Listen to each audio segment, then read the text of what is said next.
Alright, welcome back to the channel, guys. I'm assuming that you read the title and you saw the thumbnail. You know what we're talking about today. We're going over how I carry a gun in the car. For those that aren't aware, we're doing a complete EDC consideration series on this channel. And so, as I said today, we're going to go over how I carry in the car, plus a little bonus that'll be really helpful for you male viewers, which is the majority of y'all. So we're going to go ahead and hop in the car and take off with this video. So now, obviously, I'm carrying appendix. That's just a position that I choose to carry in. It's what I believe is the ideal or superior position to carry in, at least for myself. So everything that I go over today is strictly talking about appendix carry for the most part. Might be a few bits and pieces if you carry 4 o'clock or something like that, but we're going over appendix carry. Anyways, first thing I do when I get in the car is when I sit down, I go ahead and I take my shirt and I tuck it behind the gun. When I take the seat belt and bring it over, then I go ahead and take the actual belt part of it and I pick that up and I drop it down behind the gun and the holster. Reason being is if I was to get into a wreck, I want the seatbelt to be able to do seatbelt things. Meaning, if the seatbelt is over top of my holster and I was to get in a wreck or have to slam on the brakes, what that's going to do is that's going to jam my holster into my pelvic bone. And that's going to put all of the pressure from the seatbelt, it's going to focus it on that one little area, and that's going to be a lot of pressure going in to my pelvic bone. Whereas if I was to have the seatbelt, you know, around my waist, clear of the gun in the holster, well, now all of that pressure is spread out over a much larger surface area. The seatbelt can work as it was designed to do. Wear your seatbelt because you don't know when you're going to get in a wreck, and you don't want to have to wait until right before you're about to wreck to put your seatbelt on. That's also why you carry one in the chamber. Today's video is brought to you by Aura. Aura is your one-stop shop online protection service. So to let you know how all this kind of works a little bit, there's these people called data brokers. Data brokers constantly search the internet for any of your information that might pop up, whether it be your social media passwords, bank account information, credit card history, medical records, family members. All of your information is tied into the internet out there somewhere. Technology is pretty advanced now, so it is not that hard to get your information. Just go ahead and hop online, Google your name, and see what information pops up. You'll be very surprised at what information is just right there out in the open. Now, there's so much more than just what you see that's actually tied in there, so people that are advanced in tech, they can get back there and they can take your information, sell it to spammers, scammers, hackers, social media campaigners, governments, or people that want to steal your identity. What Aura does is they use 24/7 software that constantly searches the internet for any of your information that might pop up and end up in the wrong hands. If it does, they go ahead and they take that information back and they give it back to you. They also notify you of it. So this also cuts down on the spammers and scammers that are sending you emails and calling you and whatnot. To put this into perspective, the FBI reported $10.3 billion worth of cybercrime. So if you want to make sure that you're protected, you want to have parental control, all of that, all of your online protection service, go ahead and hit the link in the description of this video. I'll also pin the link in the top of the comment sections, or you can just go to whatever browser you use and go to aura.com/overalls. That'll give you a 2-week free trial of full membership benefits, and you can opt out at any time. Back to the video. Now, aside from wrecks and that kind of stuff and letting the seatbelt do seatbelt things, this also plays a part when you need to get out of the car, especially in a hurry. So if I was to have the seatbelt on top of the gun, you know, the belt part running across the top of the holster, well, the grip of the pistol sticking out here, and now I've formed a perfect triangle down here underneath it with the seatbelt. So when I go to hit the button and the seatbelt comes to retract up, well, now it's catching on the seatbelt itself.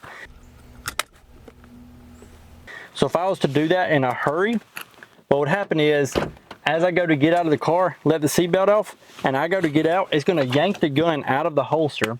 Gun goes on the ground. I need the gun. I don't have it. It's yanked out of my holster. It's a bad day all the way around. So, by putting it underneath the holster, it mitigates that. So once you go to press it, again, the seatbelt's not going to retract because it's an old one, but when I go to press the button and the seatbelt starts to slide up, it's going to slip right out from underneath the gun. Just in case you're wondering what gun and holster I'm using in this video, well, the pistol is the Walther PDP F series. Got that goon tape on there, feels good against the skin. The holster is from Volunteer Holster Company. They did send this out, so Volunteer Holster Company, I know that I've saw y'all in my comments before. I really do enjoy this holster and I really appreciate you sending it out. Y'all be sure to check out Volunteer Holster Company for any of your holster needs. They didn't sponsor this video, but I think it's a good company, make a good product, so I wanted to go ahead and share that. And they were nice enough to send it out to me. So now, I'm not a fan of taking the gun off when I'm in the car for a few reasons. Number one is, if I take the gun off when I'm in the car, then I'm more likely to leave it in the car because I don't want to sacrifice the time, effort, and comfortability if I need to just run in Dollar General or run to the gas station or whatnot, when in reality, those are really high risk areas. But in your mind, or at least for me, I would be thinking I'm just going in, going out. It's not worth. It's going to take twice the amount of time to get the task done. If I've got to pull the gun out and put it in the holster, chances are I'm just going to leave it in the car. I don't want to create that habit, so I make sure to leave the gun on me at all times. So very similar to the seatbelt thing. I'm not going to wait until right before I have a wreck to put my seatbelt on. I don't want to have to put my gun on right before something happens. So I just make sure I've always got it on me. The other reason is if you've got your gun off of your person and just somewhere in the car, maybe up on the dash or in a cup holder in your door, if you were to have a wreck and the car was to go tumbling, well, now that gun has become a very dangerous projectile as it's flying around, especially if it's a SIG P320.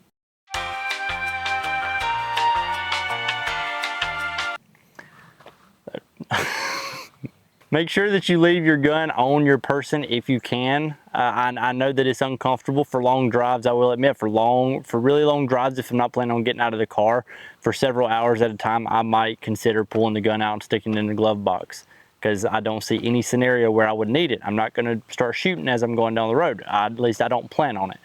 So that's why I'm not a huge fan of taking the gun out of the holster when I'm in my car. I just try to leave it on my person as much as I can so that I never have to think about putting it back on or wishing that I had it. So with all of that being said, this is not a very in-depth video. This is just a quick breakdown. I know the camera angles were funky. It sucks not having a cameraman, having to be my own cameraman. The angles is hard to get, but hopefully you took something away from this. I would like to know your method of carrying in the car. This is just something that I've been doing. It's kind of what I fiddled with a little bit over a few years, and I've found it to work for me, so that's what I've been doing. But if you've got something better, got a reason this doesn't work, or a reason that something else works better, please let me know in the comments. I would love to read it, try it out, maybe become more effective. My pride is not in this thing. I'm just out to be as effective as I can be. So if you've got a reason that I'm ineffective, then let me know. And again, my pride is not in this, so I've got no problem admitting that I was wrong and trying something else. So let me know your method of carrying down in the comments below, and I would love to read that.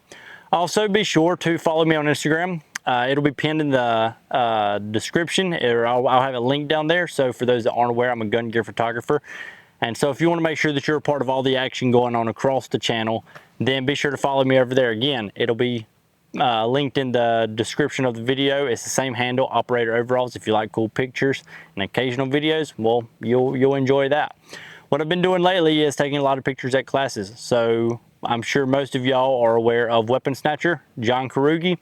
He's an instructor, does a lot of teaching at a range local to me, the Sawmill here in South Carolina. So when he's out there, I go and take pictures of him. So if you're interested in training, definitely check out his training. You can use code Operator Overalls for 15% off all of his firearms training. I'll have that link down in the video description as well. If you do it at the Sawmill, I'll be there to take pictures of you, and I'll give you pictures for free. So it's a win-win all the way around. You get to hang out with him, hang out with me, learn cool firearm stuff, and get cool pictures. It's a great package. So now for my men viewers, which is the majority of y'all, this is the bonus section that y'all might appreciate. Women probably ain't going to appreciate this because it's not going to apply to you. So if there are any women viewers, y'all are free to go. But if you want to stick around, you can stick around. I'm not showing anything regardless. So the bonus section is how I use the urinal while carrying a gun. Now, obviously I don't have a urinal because everything out here is a urinal. So I'm going to demonstrate with my car hood right here. Again, I'm not showing anything, so don't get excited or freaked out. But I've tried to take people's advice, and they're like, oh, just run it through the zipper hole. The little dude doesn't doesn't go through the zipper hole all that well. It's physically not feasible for me, if I'm being completely honest. If it is for you, why would you want to send it through a cheese grater that is your zipper hole? Anyways, this is the method I've developed, because the first time that I walked up to a urinal when I started carrying a gun, it was this crazy moment of what the heck do I do with my gun, because it's right here on the front. Now obviously use a stall when you can, when that's available, but sometimes it's not, and you got to use a urinal. So the method that I have developed is I walk up. Again, I'm not showing my little fella, but I unclip the holster and I run down my armpit and I pinch it. That lets me go ahead, undo everything, access the goods. I do my business. When I'm done, get everything back into position, get my belt done back up. Then I can reach back up my shirt, pull the gun down, drop it in place, and nobody catches on. I've been doing this for the better part of the year without any issues at all. So another thing that people have told me to do is just slide it over. Well, I don't have a big waist. I've got a 29-inch waist. I can fit in a 28-inch pair of pants. I've got a small waist. So when I've got a gun there, there's not much room, and for me to try to just slide the gun over, there's a lot to manage going on with my hands. So that does work, and if you've got a bigger waist and more space, you can probably make that work a little bit better. But again, just it doesn't work for me because I'm a smaller fella as far as waist size. So again, I really appreciate you watching. This wasn't worth doing a full video on the urinal thing, so I just decided to throw it in here. Figured it might help some of y'all out. So if y'all are interested in expanding upon this, go ahead and let me know how you carry your gun when you're using a urinal. Do appreciate you watching, and I will catch you on the next one.